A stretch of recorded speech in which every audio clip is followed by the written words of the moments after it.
बस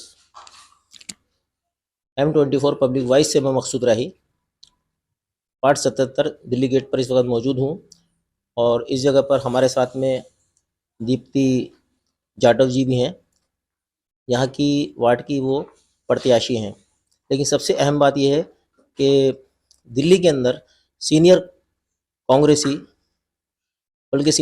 नहीं बल्कि इस वक्त में दिल्ली के अंदर हम कहें कि वो एक तरीके से कांग्रेस के लिए किसी लीडर से कम नहीं है और उन्होंने पूरा जीवन कांग्रेस के लिए अपना पेश किया है। जहाँ पर अगर हम देखें तो पूरे देश के अंदर राहुल गांधी की भारत जोड़ो यात्रा का असर हमें अलग अलग भिन्न भिन्न वार्डों में दिख रहा है। कांग्रेस ने फिर करवट ली है, फिर बहुत सारी आशाओं के साथ कांग्रेस जो है जनता के बीच गई है, क्योंकि जनता को अपना परिचय देना कांग्रेस के लिए कोई ख़ास ज़रूरी नहीं है। लेकिन यहाँ हम जाटव जी से बात करेंगे कि जाटव जी, दीप्ति जाटव जो हैं, उनका पूरे वार्ड में नहीं बल्कि दिल्ली के अंदर भी सब तरफ में यही प्रचार हो रहा है कि सबसे ज़्यादा स्ट्रॉन्ग तरीके से जनता के बीच में जा कर के जनता की हर बात को, हर समस्या को दीप्ति ने भली भांति जाना है, समझा है। तो जाटव जी दीप्ति के लिए क्या कहेंगे और पार्टी के लिए उनके क्या विचार होंगे? देखिए, पहले तो मैं आपके चैनल के माध्यम से तमाम दर्शकों का धन्यवाद करूंगा और उनसे एक निवेदन भी करूंगा। दिल्ली नगर निगम के चुनाव आपके सामने हैं। आपको अपना प्रत्याशी के रूप में पार्षद चुनना है। प्रश्न ये कि पार्षद कौन हो, उसको किस आधार पर चुना जाए ताकि आपको 5 साल तक बहुत अच्छा लगे। आप घर में एक साधारण सी चीज भी लेके आते हैं तो उसको ठोक बजा के देखते हैं, उसकी कीमत भी देखते हैं। आप 5 साल के लिए जिस पार्षद को ला रहे हो उसको भी ठोक बजा के देखिए और उसको महसूस कीजिए कि हम किसको ठीक महसूस करके लाएं। हमारा दिल्ली गेट वार्ड 77 यहाँ से यह अनुसूचित जाति महिला के लिए आरक्षित वार्ड है और इसमें 4 प्रत्याशी हमारे सामने हैं। मैं आपके माध्यम से ये कहना चाहूंगा, वर्ष 2007 से लेकर 2012 तक इसी दिल्ली गेट के बहुत बड़े भाग जो हमारे बीच में है, पहले कूचा पंडित के रूप में यहाँ से निगम पार्षद रहा। निगम पार्षद जो होता है 2 तरीके के होते हैं। एक निगम पार्षद वो है जो पब्लिक का काम करने के लिए, पब्लिक की सेवा करने के लिए और पब्लिक के आवाम की समस्या का समाधान करने के लिए कार्य करता है। एक निगम पार्षद वो है जो अपना कल्याण पहले करता है, जन कल्याण बाद में। अब आप ये महसूस कीजिए कि आपके सामने जो प्रत्याशी हैं, कौन जन कल्याण कर रहा है, कौन अपना कल्याण कर रहा है। जाटव जी, एक चीज़ हम आपसे ज़रूर जानना चाहेंगे, यहाँ पर और भी कांग्रेस की ओर से प्रत्याशी हैं, लेकिन अगर हम बात करें, क्योंकि आप तो सीनियर कांग्रेसी हैं, यहाँ पर काउंसलर भी रहे आप, लेकिन दीप्ति जो है, दीप्ति जाटव का जो नाम है वो जनता के बीच में एक नया नाम है और आप कैसे इस बात का पूरा अंदाज़ा लगा सकते हैं कि दीप्ति की जीत होगी? उसका क्या कारण रहेगा जीत का? ज़मीनी पकड़ उनकी कितनी है दीप्ति की, उसके बारे में बताइए आप। देखिए, दीप्ति जो है मेरे छोटे बेटे की वधू है, मेरी पुत्र वधू कह लीजिए या मेरी बेटी मान लीजिएगा। दीप्ति के पिताजी क्लास 1 ऑफिसर थे समाज कल्याण निदेशालय में। प्रशासन में क्या काम करना चाहिए, प्रशासन से किस तरीके से पत्र व्यवहार करना चाहिए, उन्होंने अपने पापा के पास सीखा है। मेरे पास आने के बाद 15 साल उन्होंने पब्लिक का वर्क देखा है। एक मैगजीन की वो संपादिका के रूप में महिला वर्ग के लिए काफी चेतना रूप में लिखती है। दीप्ति चुनाव जीतने के लिए उसको 2 चीज चाहिए, एक पुराना आधार और वर्तमान में उसका अपना हौसला।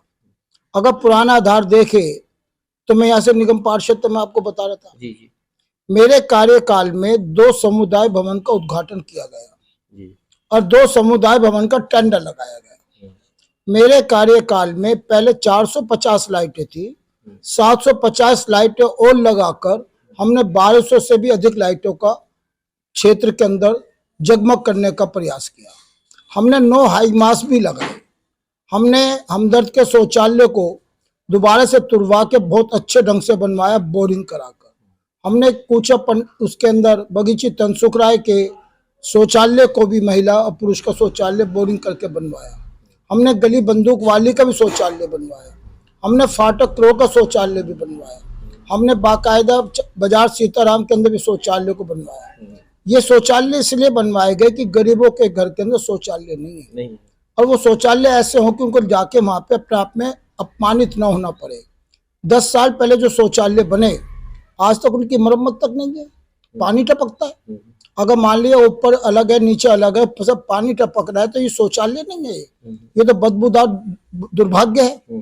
पिछले पार्षद ने 10 साल में क्या कार्य किया जब हमने इतने शौचालय बनाए। इसके अलावा हमने लोगों के घरों में जिनके पास जगह थी 80 से भी ज्यादा घरों के अंदर में शौचालय बनवाए। एक बहन अपने घर में शौचालय बनाए। इसके अलावा हमने बाकायदा महिलाओं के स्नान घर बनाए, वहां पे बाकायदा बोरिंग कराई ताकि वो नहा सकें। हमने 770 पेंशन हर महीने दी। हमने बाकायदा लोगों को बहनों को रोजगार के लिए मशीनें दी ताकि मशीन पर कपड़े सिला कर अपना रोजगार चलाए। हमने बाकायदा ये लगाई है कि विधवा पेंशन, हमने उसके अंदर ये तय किया कि विधवा की लड़की की शादी के लिए कम्युनिटी हॉल भी फ्री होगा। बाकायदा ये भी तय किया गया उसको इतने पैसे आर्थिक अनुदान दिया जाएगा। मैं आपके चैनल के माध्यम से कहना चाहता हूँ, हमारे पिछले पार्षद जो यहाँ 10 साल से हैं उन्होंने कितने समुदाय भवन का निर्माण किया, उन्होंने कितने शौचालयों का नवीकरण किया, उन्होंने कितने के घरों में शौचालय बनाए, उन्होंने कितने बच्चों को रोजगार देने के लिए नौकरी पे लगाया, उन्होंने कितना कार्य किया।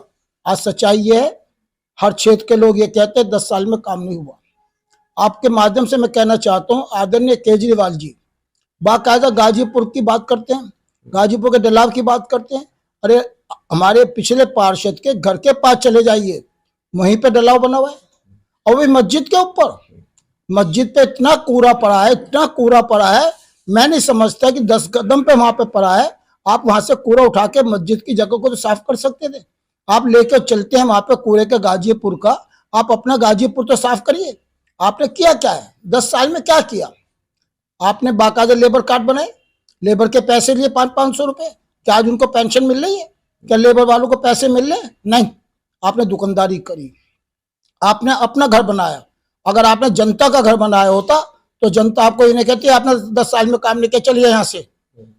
आदरणीय, मैं आपके चैनल के माध्यम से कहता हूँ, आप सेवा भावना से आइए।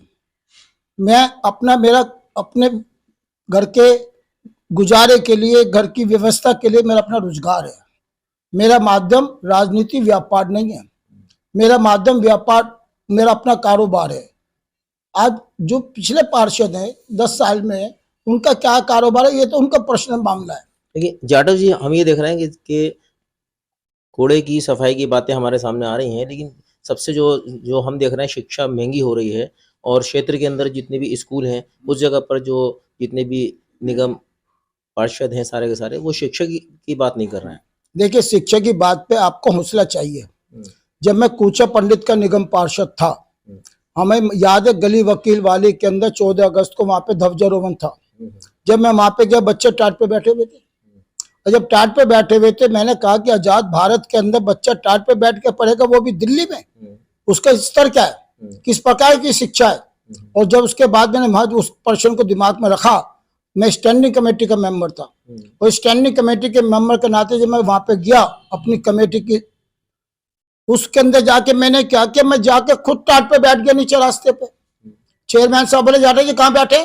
मैंने भाई जब मेरे स्कूल के बच्चे टाट पे बैठ के पढ़ सकते तो उनका निगम पार्षद भी टाट पे बैठ के ही सवाल करेगा। बुलाइए डायरेक्टर ऑफ एजुकेशन को, पूछे उससे कहाँ है डेस्क। एजुकेशन से पूछा गया, जनाब आला 3 महीने के अंदर सारी जगह से डेस्क ढूंढ ढूंढ के लाए गए और बच्चे डेस्क पे बैठे। ये होता निगम पार्षद का कार्य। जाटव जी, इसी बात में और कहना चाहूंगा जी, आज मैं इसके अलावा देखिए रामलीला के लिए, राम की सवारी के लिए सारे पार्क फ्री, ठीक है जी। वहां पे जो खाने पीने के स्टॉल लगते थे उनको भी फ्री करने की बात आई। मैंने कहा स्टैंडिंग कमेटी में, हमें रामलीला के पार्क की से कोई आपत्ति नहीं, हमें वहां पे लगने वाले जनक दरबार से आपत्ति नहीं। ये बताइए वाल्मीकि जी का जल्लूस हो, शोभा यात्रा हो, महर्षि वाल्मीकि की हो, गुरु रविदास जी की हो, स्वामी चरणदास जी की हो, या गुरु नानक जी की हो, गुरु तेग बहादुर की हो, भगवान बुद्ध की हो, भगवान महावीर जयंती हो, इनका किराया क्यों? नगर निगम के इतिहास में पहली बार किराया माफ हुआ। नाजरीन, आप हमारे चैनल को लाइक करें, सब्सक्राइब करें, शेयर ज़रूर करें।